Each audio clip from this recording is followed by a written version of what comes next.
morning! Sino ho mga first time? Pwede makita yung kami mga first timers. Wow, pwede palakpakan natin mga first timers. Sino naman yung mga sponsors? Yung nag-imbita sa mga first timers, pwede makita yung mga kamay. Pwede ba palakpakan natin yung mga sponsors? Mga kaibigan, narinig ko kanina si Dr. Ed Cabantog, yung ating presidente. Magaling ko ba siya magsalita? Maganda ba yung produkto? Yes, di ba? Mga kaibigan, ang topic ko, paano naman yung marketing plan? Pag sinabi yung marketing plan, paano ko kikita ng pera? Yan ang mas exciting part. Bakit po? Siyempre, pag sinabi yung pera, masarap pa ba kumita? At kung kikita ka, anong gusto mo? Malaki o maliit? Malaki. Mga kaibigan, bago ko ituloy, magpapakilala muna ako para may idea ko kayo, sino ko, anong background ko, paano na-involve sa ganito negosyo, paano gupisa ito negosyo to. Mga kaibigan, ako po ay taga-Pangasinan. Sino dito pag taga-Pangasinan? Uy, dami ah. Ako po ay pinanganak doon ako lumaki ng high school. Nag-migrate po ako sa Maynila nung nag-college po ako. Ako po ay graduate ng physical therapy. Graduate po ako sa UP. Opo, University of Perpetual. Ang pangalan ko po ay Raymond D. Asperin. Mas kilala ko sa pangalang John. Ang apelyido ko po ay Asperin. Ang middle initial ko po ay B. Biogesic. Maniwala kayo sa hindi, totoo po yun. Ang nanay ko po ay C. Cortal. Pinagtatawanan yung pangalan ko. Bakit? Hindi nyo babainin yung pangalan ko? Kailangan nyo ako. So mga kaibigan, 1998, graduating student po ako.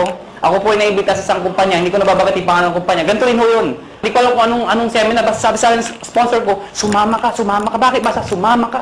Eh, ako naman, sama na sabi. Sige, sama. Umatin ako ng seminar, gantong-ganto ho. Marami ho tao, punong-puno. Kaya lang, kakaiba ho yung culture. Bakit po mga kaibigan? Parang kanina. Di ba yung mga members na o yung mga nag-imbita sa inyo, kakaiba, di ba? Di ba? Eh, baka basta mo ito, meron dito. Di ba? So, tapos pinag-uusapan siya, gusto nyo naman kami! So, sa madaling salita, ang dating ho sa akin, lokohan, hindi ho totoo. To cut the long story short, hindi ho ako nag-join. Eh, bakit ako na-involve? Paano ako napasali? Simple lang ho. Yung tao nang imbita ho sa akin, kaklase ko, babae, siya ho tumuloy. Ako hindi. Pero hindi ko makakalimutan ito nangyari sa amin.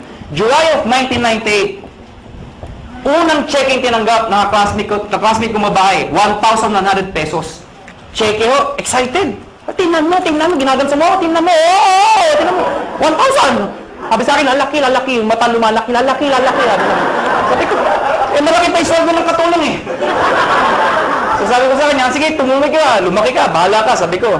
August of 1998, tumanggap siya 4,000 pesos. Nung tumanggap siya ng 4,000, diniretso ko na. Siyempre, mas excited. Kung dito na-excited, mas excited dito. Pero diniretso ko, sabi ko, 1 plus 4 is 5,000 in 2 months. Tayo, pag-graduate natin, baka 1 month lang natin yan or more.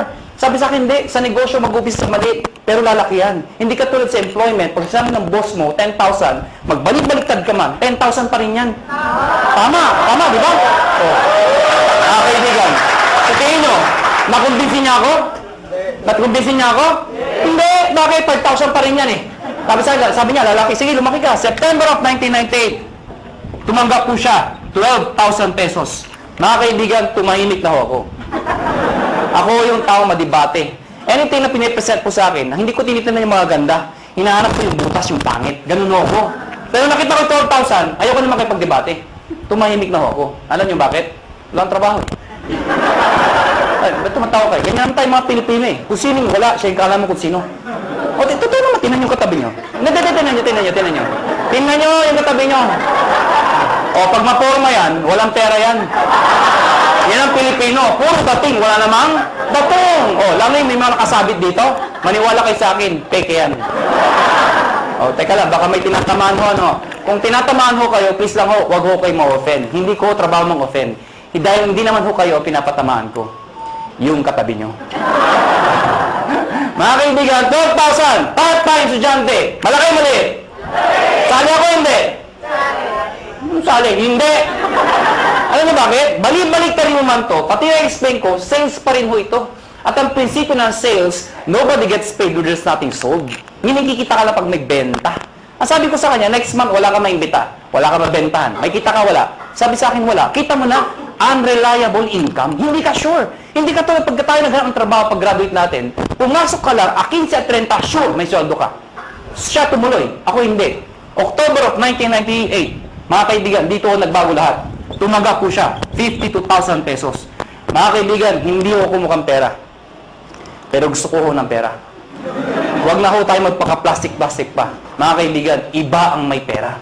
Galing po ko sa hirap. Hindi naman ho dukha o hampas lupa. Ano? O ito yung mayaman, ito yung mahirap, ito yung gitna, bawasan mo ng konti. Yan, ha? Naiintindihan niyo ba yung ganung buhay, ha? Ha? Hirap ho, medyo hirap. Mga kaibigan, kung makita ko 50,000, alam mo yung pakiramdam na nakakamay ka ng pera?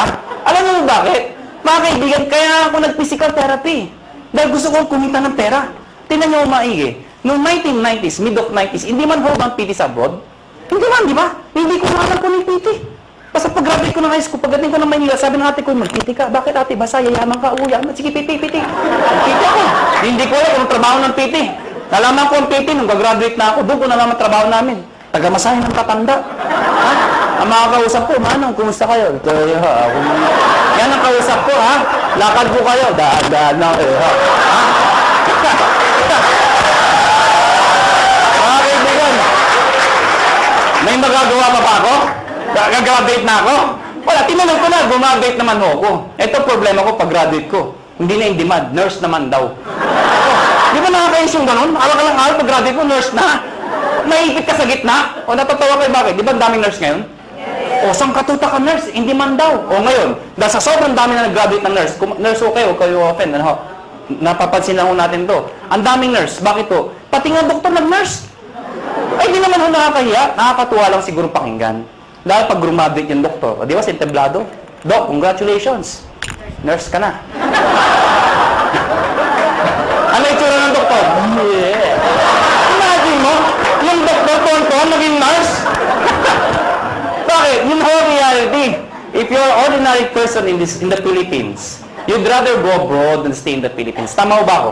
Totoo naman ho eh. Kaya mga kaibigan, nung nakita ko itong 52,000, sa isa lang sinabi ko, kung kaya niya, kaya ko. 1 year, ginawa ko yung business. Lahat ng kaibigan, barkada, kamag-anak, kaprase, lahat ng kakilala ko, inibit ako. Good news po, walang sumali. Matawa kayo. Tingnan ko kung may mabita kayo. Ang hirap-hirap kayo mag-imbita. At ang masakit pa sa mag-iimbita, alam mo yun, yung minsan, Indian. Ito masakit sa lahat. Umaten na, umupo na, pumalakpak pa. Paglabas, ngit ka. Walang nga. Okay lang sabihin yung hindi autorisado. Okay lang yun, matatanggap ko eh. Ang hindi ko matanggap, yung sasabihin pang di maganda, naluloko lang kayo, pyramiding kayo. Yun ang batid sa lahat. Tama ba ako?